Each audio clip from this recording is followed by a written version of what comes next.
क्या आपने कभी सोचा है कि द्रौपदी के चीरहरण के दौरान केवल वही अपमानित नहीं हुई थी? क्या आपने सुना है कि उस घड़ी में कर्ण भी किसी रूप में निर्वस्त्र हो गया था? आखिर ऐसा क्या हुआ था? सभा में जो कर्ण के अभिमान को चकनाचूर कर गया।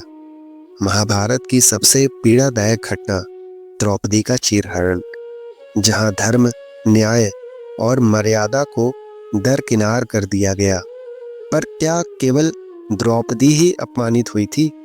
बहुत कम लोग जानते हैं कि उसी सभा में कर्ण का भी एक अनदेखा, अनकहा अपमान हुआ था, जो उसके भीतर गहराई से चुभ गया। यह घटना केवल द्रौपदी के वस्त्र हरण की नहीं थी, बल्कि कई पात्रों की आत्मा को भी निर्वस्त्र कर गई थी, और उनमें से एक था कर्ण। क्या था वह पल? क्या द्रौपदी के शब्दों ने कर्ण को तोड़ दिया? जब युधिष्ठिर ने अपने भाइयों के साथ द्रौपदी को भी दांव पर लगा दिया, तब कर्ण ने सबसे पहले यह कहकर आग में घी डाला कि द्रौपदी अब दासी है और एक दासी के साथ कुछ भी किया जा सकता है। कर्ण के ये शब्द न केवल क्रूर थे, बल्कि एक योद्धा की गरिमा के विरुद्ध भी थे। भीष्म, विदुर और धर्मराज तक मौन थे, पर द्रौपदी मौन नहीं रही। उसने कर्ण की ओर देखा और क्रोधित होकर कहा, जिसे अपनी माँ तक का नाम नहीं पता, वो मुझे धर्म का पाठ पढ़ा रहा है। यह वाक्य कर्ण के सीने को भेद गया। पूरे जीवन भर अपनी पहचान के लिए लड़ने वाले कर्ण को सभा में ही नग्न कर दिया गया, वो भी शब्दों से। द्रौपदी के इस प्रहार ने कर्ण को अंदर से हिला दिया। द्रौपदी के शब्द केवल ताना नहीं थे, वे कर्ण के जीवन की सबसे गहरी चोट थे। उसने हमेशा खुद को क्षत्रिय साबित करने की कोशिश की थी, लेकिन द्रौपदी ने सभा में सबके सामने उसकी सबसे बड़ी कमजोरी उजागर कर दी। उसकी जाति, उसकी माँ और उसका छिपा हुआ अतीत। सभा में सन्नाटा छा गया। कर्ण का चेहरा गुस्से से लाल हो गया, लेकिन वह कुछ बोल न सका। उस पल वह भीतर से पूरी तरह निर्वस्त्र हो चुका था। उसके गर्व, उसकी पहचान, उसका आत्मसम्मान, सब कुछ द्रौपदी की बातों ने नंगा कर दिया था। ये वही क्षण था जब कर्ण ने द्रौपदी से प्रतिशोध लेने की ठान ली और दुर्योधन के साथ मिलकर चीरहरण की लज्जाजनक योजना को और आगे बढ़ाया। कर्ण को लगा था कि द्रौपदी अब एक दासी बन चुकी है और उसके साथ जैसा चाहे वैसा व्यवहार किया जा सकता है। यही सोचकर उसने दुर्योधन को उकसाया, ले आओ उसे सभा में, अब यह दासी है, इसे अधिकार नहीं कि ये महलों में रहे। दुर्योधन ने दुशासन को आदेश दिया और द्रौपदी को बालों से खींचते हुए सभा में लाया गया। लेकिन यही वो क्षण था जब एक और दृश्य घटा। द्रौपदी ने आकाश की ओर देखा और श्री कृष्ण से प्रार्थना की, और फिर जो हुआ वह इतिहास बन गया। चीरहरण शुरू हुआ, वस्त्र खींचे जाने लगे, पर द्रौपदी का वस्त्र समाप्त ही नहीं हुआ। दुशासन थक गया, सभा थम गई और कर्ण मौन खड़ा रह गया। उसका गर्व चूर चूर हो चुका था।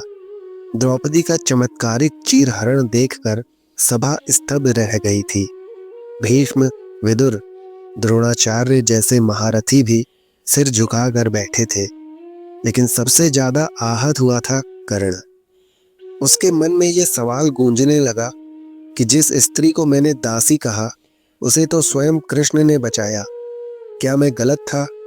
द्रौपदी ने कोई प्रतिशोध नहीं लिया, पर उसका मौन और उसकी आस्था कर्ण की अंतरात्मा को जला देती है। कर्ण को एहसास हुआ कि वह एक स्त्री के सम्मान के विरुद्ध खड़ा होकर कितना नीचे गिर गया है। सभा में कोई उसे दोषी नहीं ठहरा रहा था, लेकिन भीतर ही भीतर कर्ण खुद को नंगा महसूस कर रहा था, शर्म, अपराध बोध और पश्चाताप से। सभा समाप्त हो चुकी थी, लेकिन कर्ण के मन में उथल पुथल जारी थी। वह बाहर से शांत दिख रहा था, मगर भीतर एक तूफान मचा हुआ था। उसने द्रौपदी को अपमानित करने में अहम भूमिका निभाई थी, लेकिन अब वही द्रौपदी उसकी आंखों के सामने एक देवी की तरह उभर कर आई थी, जिसे स्वयं श्री कृष्ण ने बचाया। कर्ण ने अपने अंतर मन से पूछा, क्या यही धर्म था? क्या मैं वास्तव में अधर्म के साथ खड़ा था? उसे यह भी याद आया कि वह स्वयं भी कभी समाज के तानों और अपमान का शिकार रहा है। फिर भी उसने एक नारी के सम्मान को कुचलने में योगदान क्यों दिया? इस आत्मग्लानि ने कर्ण को भीतर से तोड़ दिया। वह शायद पहली बार अपने कर्मों पर पछता रहा था, और यही पछतावा उसका मानसिक निर्वस्त्र होना था।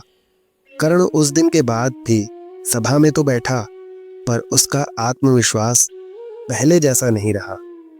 जब भी वह आईने में खुद को देखता, तो द्रौपदी के वह शब्द गूंजने लगते, जिसे अपनी माँ का नाम नहीं पता वो धर्म की बात करता है।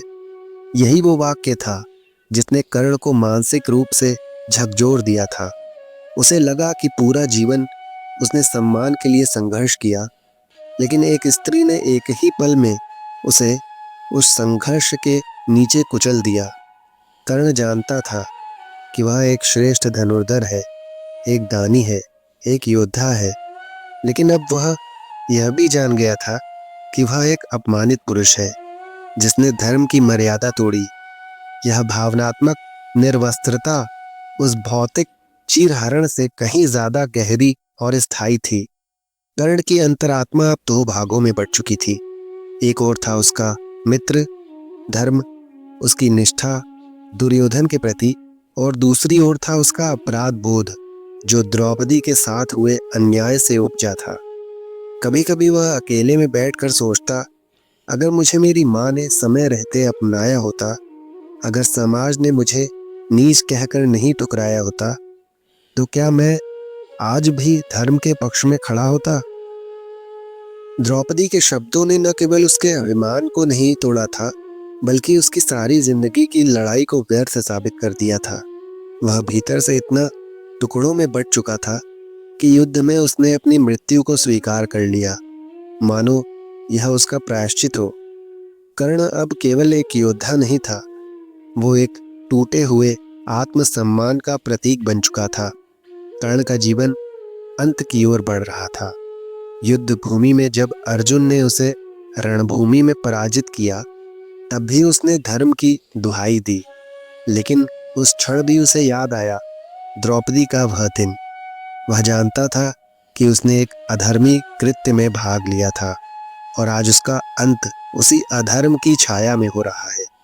कर्ण ने मृत्यु से पहले श्री कृष्ण से जो संवाद किया, उसमें उसकी पीड़ा साफ झलकती है। उसने कहा, मैंने हमेशा अपने जीवन को श्रेष्ठ साबित करने की कोशिश की, पर अंत में मैंने वही किया जो मुझे नहीं करना चाहिए था। द्रौपदी का वह अपमान कर्ण के जीवन की सबसे बड़ी हार बन गया। आज वह शरीर से मरा था, लेकिन आत्मा तो उस सभा में ही मर गई थी जिस दिन उसने एक स्त्री के सम्मान को कुचला था। कर्ण की मृत्यु के बाद जब कुंती ने पांडवों को बताया कि कर्ण उनका बड़ा भाई था, तो सभी पांडव स्तब्ध रह गए, लेकिन सबसे ज्यादा चौंकी थी द्रौपदी। उसे याद आया वह दिन जब उसने सभा में कर्ण को उसके जन्म पर ताना मारा था। वह सोच भी नहीं सकती थी कि जिससे उसने अपमानित होकर बदला लिया, वह तो खुद उसी कुल का एक अनजान हिस्सा था। द्रौपदी का हृदय भी भारी हो उठा। कर्ण का वह मौन चेहरा, उसकी पीड़ा, उसकी जलती आंखें, सब उसकी यादों में लौटने लगे। अब दोनों पक्षों को यह समझ आ चुका था, जहां सम्मान नहीं होता, वहां केवल पश्चाताप बचता है। कर्ण का चीरहरण कोई वस्त्र का उतरना नहीं था, बल्कि उसके आत्मसम्मान, उसके जीवन, उसके संघर्ष और उसके अस्तित्व का पूरी तरह से उजड़ जाना था। वह नंगा हुआ था, समाज की दृष्टि में नहीं, बल्कि अपनी ही आत्मा के सामने। द्रौपदी ने जो कहा, वह कर्ण को निश्तर की तरह चुभा था, और कर्ण ने जो किया वो द्रौपदी के सम्मान पर घाव बन गया। दोनों की पीड़ा अलग थी, लेकिन कारण एक ही, अहम सामाजिक भेदभाव और अधूरी पहचान।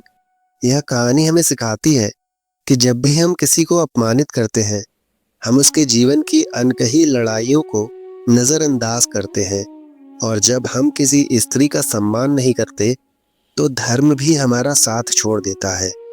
अब आप सोचिए, कर्ण सच में नायक था या खलनायक? नीचे वीडियो के अंत में कमेंट अवश्य करें और वीडियो को लाइक करके हमारे चैनल को सब्सक्राइब अवश्य करें, क्योंकि ऐसी ही ऐतिहासिक और हृदय को छू लेने वाली कहानियाँ और प्रसंग हम आपके लिए अवश्य प्रस्तुत करेंगे। धन्यवाद। राधे राधे मित्रों।